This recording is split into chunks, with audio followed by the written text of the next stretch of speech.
focus. I hope you can follow me. I heard that there are anthropology students among you. Can you raise your hand? Okay, let's start. So today, this is what I'm going to talk about. Start with introduction, and then I will talk about Lulik and cosmology in Timor-Leste. And our symbolism.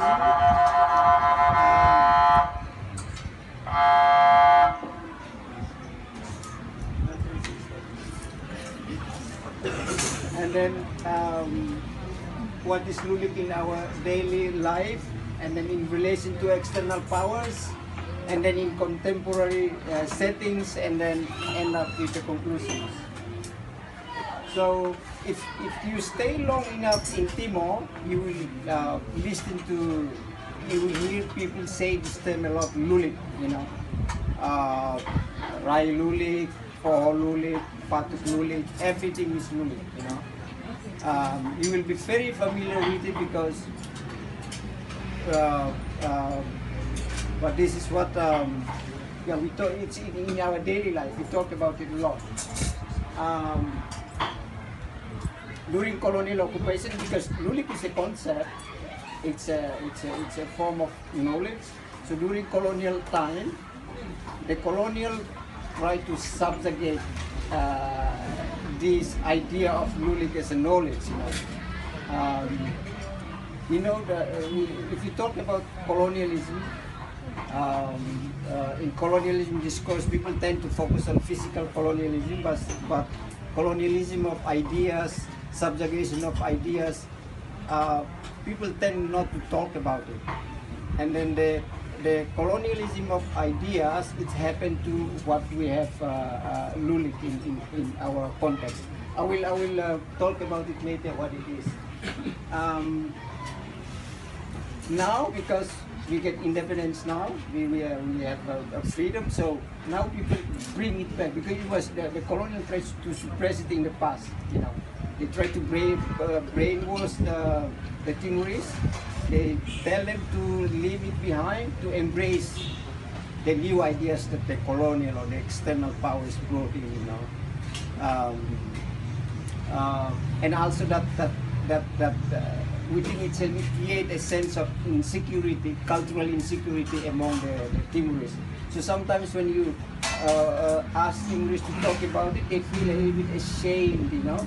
Because for a long time, people try to suppress it, you know. So let's see what is Lulik. Lulik is from one of the languages here, one of our languages from Trindade. It's literally translated as sacred, forbidden, or holy. You know, we have 16 family languages, and then about 36, 37 dialects. We are not sure yet. Within those languages, you can find this term Lulik in different terms. You know, as some example in Bunak, in the West, they call it Po. My language, which is Dawati, we call it Lulik. The Los Palos people, I think if you're gonna go there, they call it Te. So it's different terms they use. What it is, Lulik is actually our spiritual cosmos. It is our worldview. You know, how we make sense of things, how we explain things, how we see things around us. You know, so it is a root of life, a spiritual root of life, and also it is our sacred rules and regulations. You know, in a traditional society like Timor, anything related to rules and regulations we consider sacred. Why? Because unlike the Western society where you have, in the past you have knight and now you have the police and the army, to make people to follow the rules and regulations that you created. We don't have that. In our society, we don't have that. But we ritualize our rules and regulations. So we incorporate the spirit in our rules and regulations. So if you go against it, it is the spirit that go after you. It's not the police or the army that go against you or put you in jail. So the punishment is more about spiritual punishment rather than physical. It is also a philosophy. This is, if you look at it, Lulik also you can see as a philosophy of life. The main objective of it, when you have it, it's actually to ensure peace and tranquility in society. You know, to ensure peace and harmony in the society.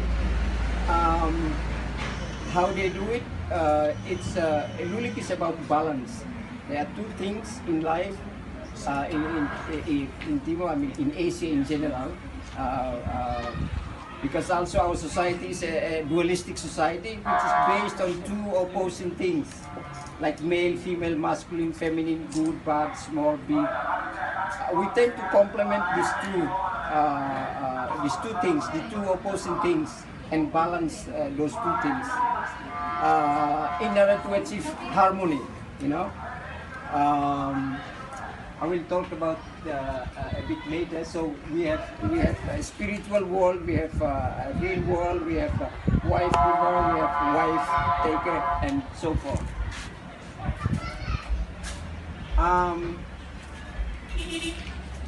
So this dualism you can see in our most famous symbol, which is the head. You see the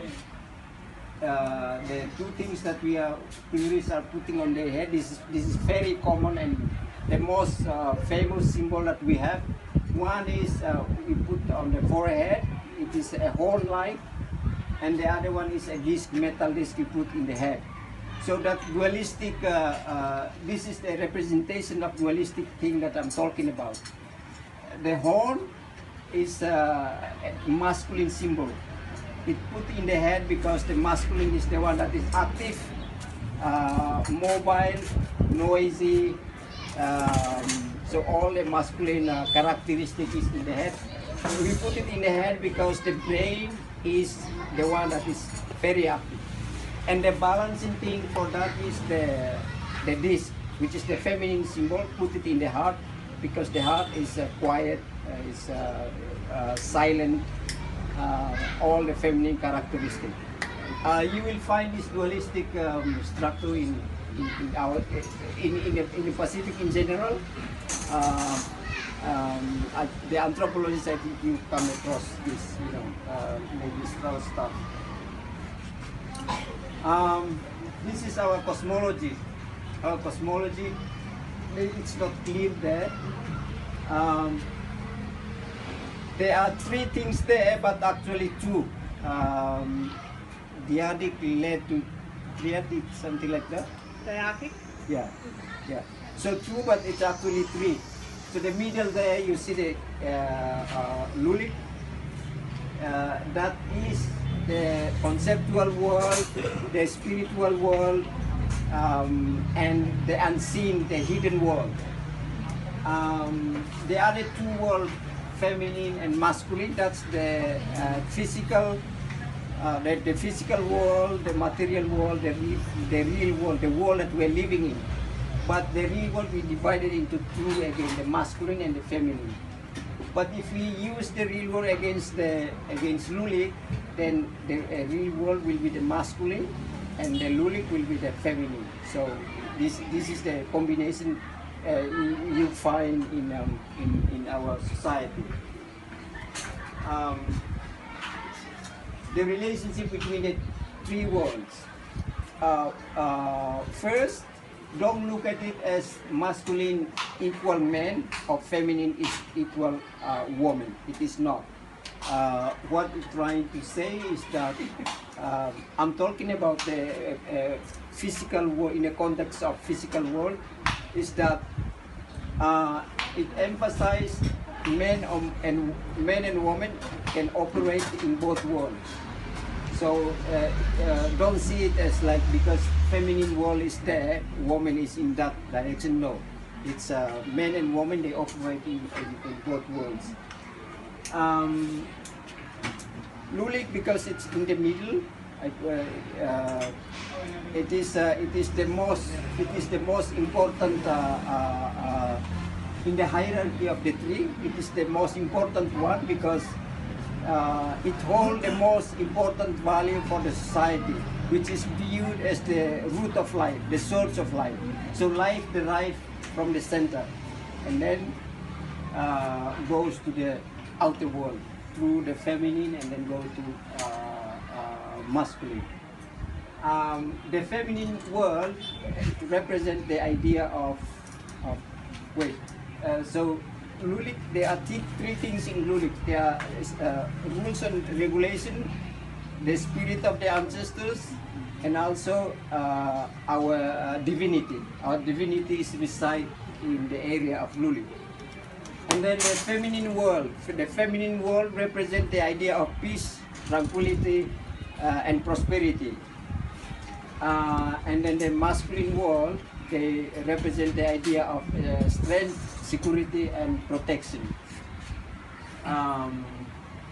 In the daily life, the Timorese try to balance these three worlds because if it is out of balance, then we will put our society at risk of falling into catastrophic events, conflict, disaster, and so on.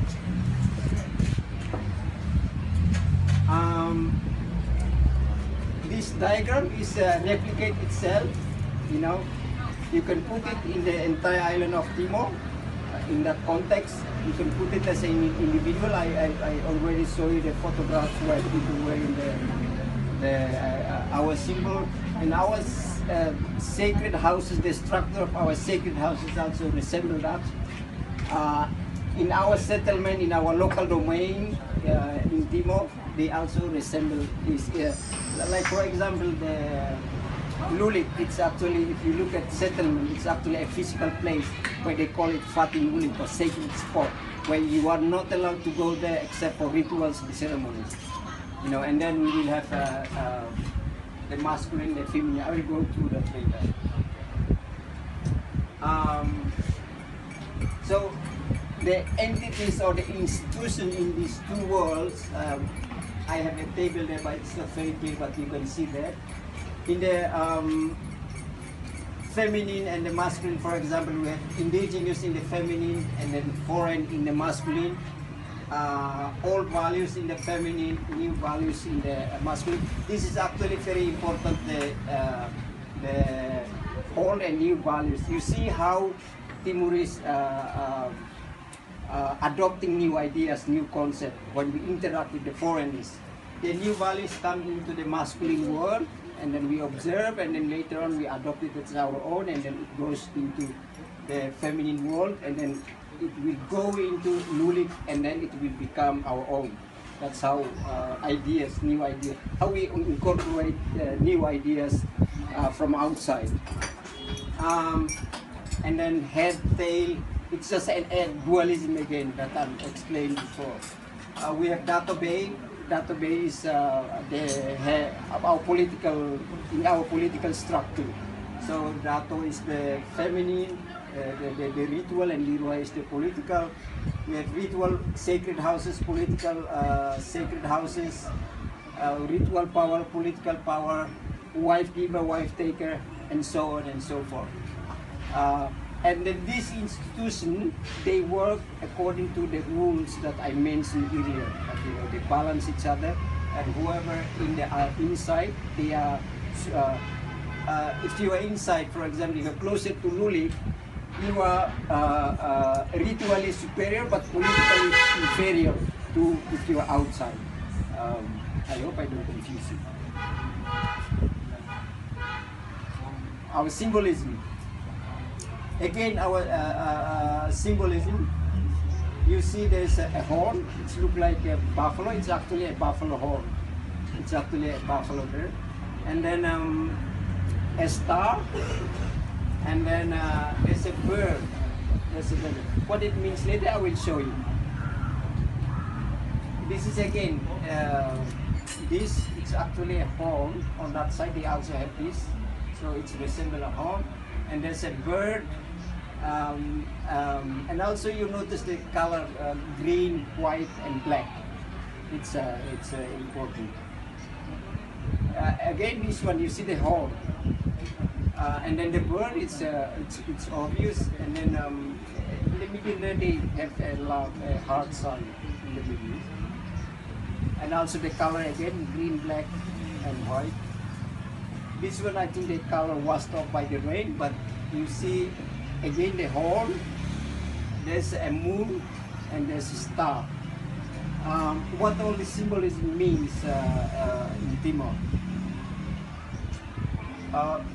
This one a little bit our symbolism too is breast, woman's breast. It's carved in our sacred houses in the door.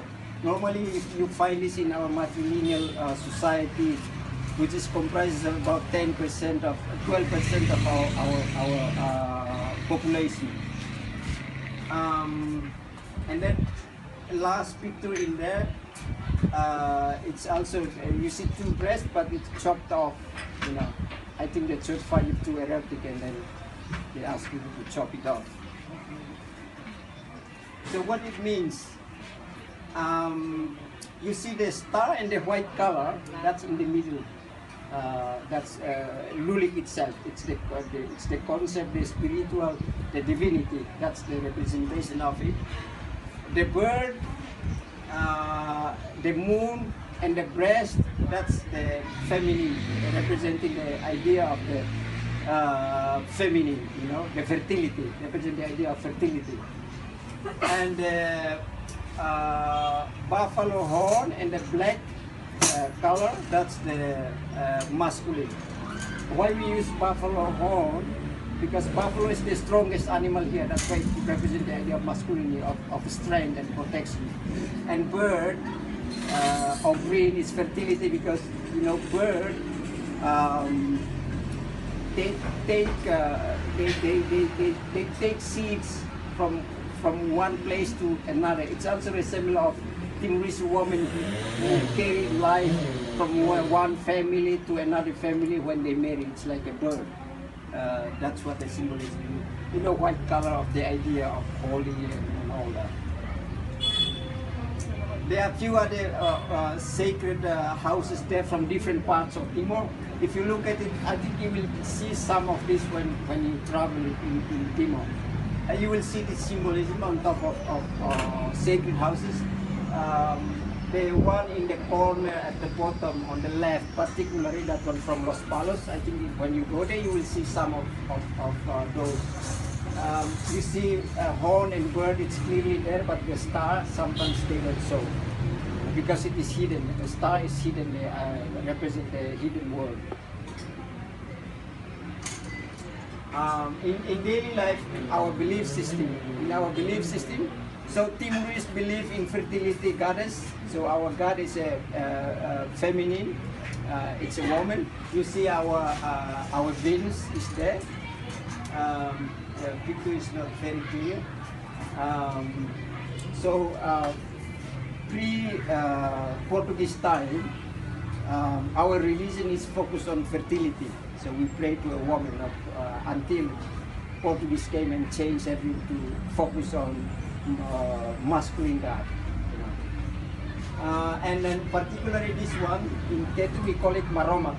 Maromak is the enlightened one, what it means in Tetu.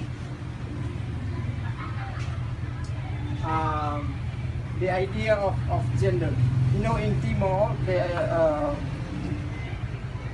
people campaigning a lot about the idea of gender, the equality between men and women.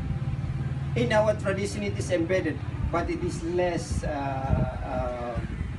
observed. So many Timorese don't know, because for 500 years we were colonized. We learn new ideas which is very masculine based, but actually our original idea it's very feminine based. And then when you look at it closely, we are actually very egalitarian society. You know, just one example: our house is there, our sacred house. you see there are two spaces. The one that is outside where the step is, that the masculine space. It's very small.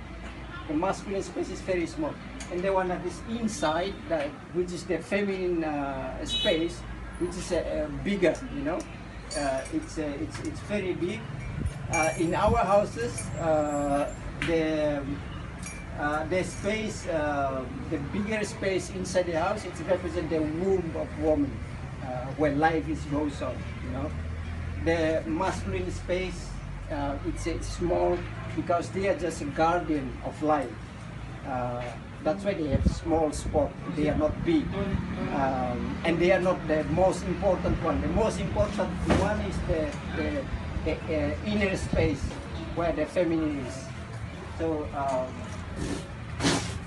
we tend to say that Feto Maromak is woman is sacred, or woman is the creator.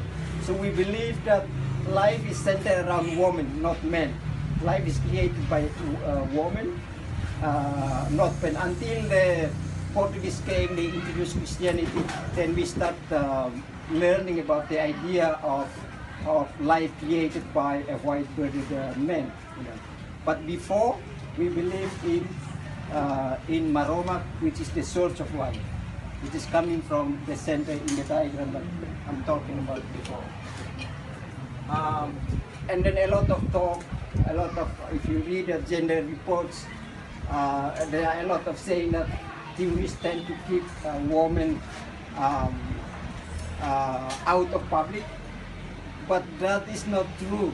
If you analyze it deeper, you see that women actually very active in our society. They took photographs on the top. That's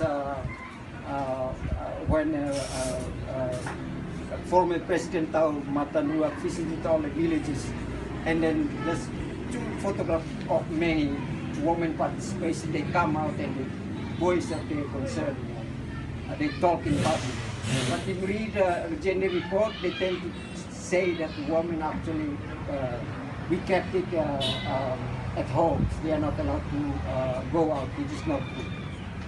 At the bottom, it's a traditional negotiation between clan, you know.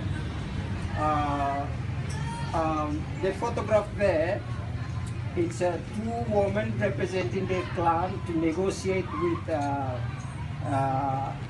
other clan. Conventional gender report tend to say this job supposed to be done by men, but which is not true. It's not true. This is I took this photograph myself. I witnessed women represent the clan to negotiate with other clans. They're doing masculine job when they masculine or political job, you know, which is not feminine, which is out of context if you read a gender report, you know.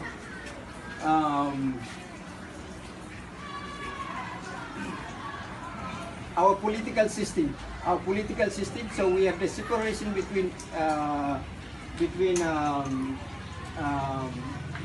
power and authority. Power is the masculine, authority is the feminine. You know, our idea of check and balances in our political system. I mean, if you look at the notion of separation of power in the West, it came out around 17th century when Montesquieu came up with the idea of separation of power.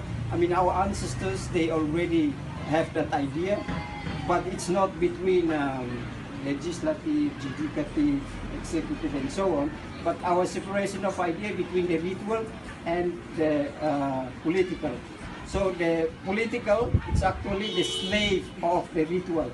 They act according to order from the ritual. The political, they cannot act alone.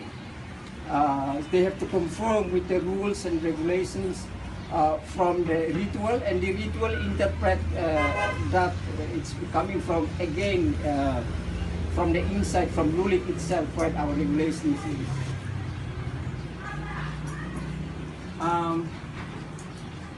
The sanction, I'm missing one bracket there. the sanction. So I talk about the rules and regulations. Why it works? It works because it comes with sanction, and people are afraid of the sanctions. For disregarding the regulation from Lulik, you know, the punishment will strike. Not if I'm against Lulik, the punishment will not only strike me, but it could be me, it could be my children, it could be my brother, my sister, my parents, my entire clan or my entire community. So when you do something against it, there is a psychological pressure, you know, and you always think of when it's going to strike, when it's going to. So people are afraid of it. And also the timing. The timing, it can strike today, tomorrow, the day after, next year, next 10 years. So when you do something wrong, you will always think, oh my God, when it's going to strike. Or when it's something, or when a misfortune strike you or your family, you will say, oh my God, because I do this, because I break the rules and so on. So there's a big psychological pressure in your head. So you tend to follow whatever rules and regulations are there. And rules and regulations, I mean, it's not, I mean, every family, every clan, every domain, or locally, they have, like local laws, they have different rules and regulations.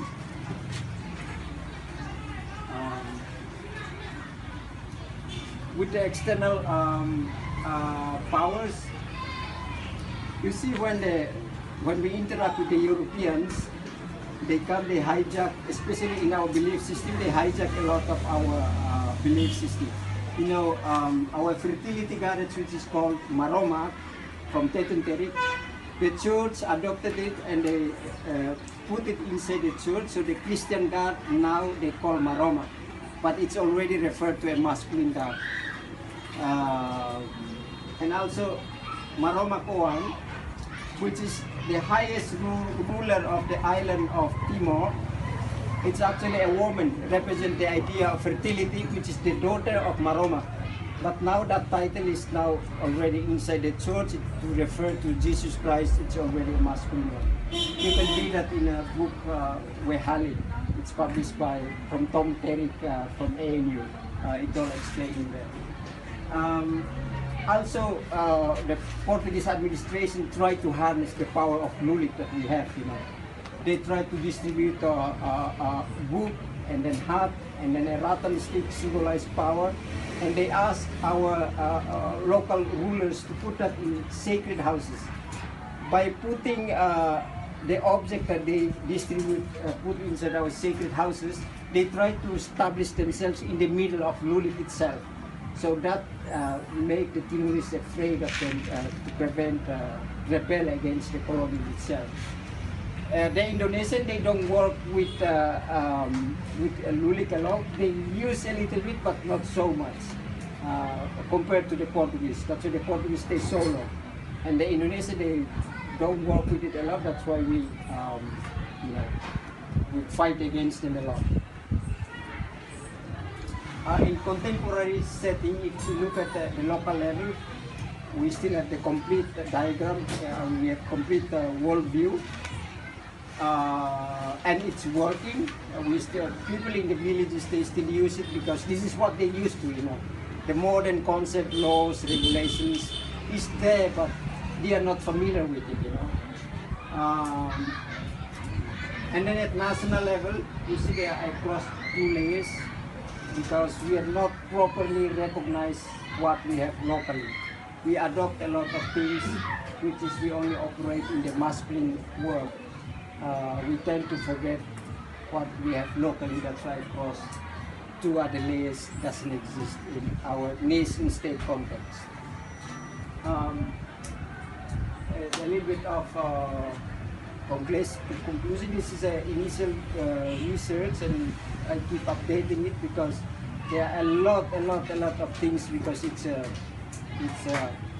Timorese understanding of things. So. I myself still keep learning and finding. I hope I end my presentation here. We can have discussion later. Thank you. Thank you very very much.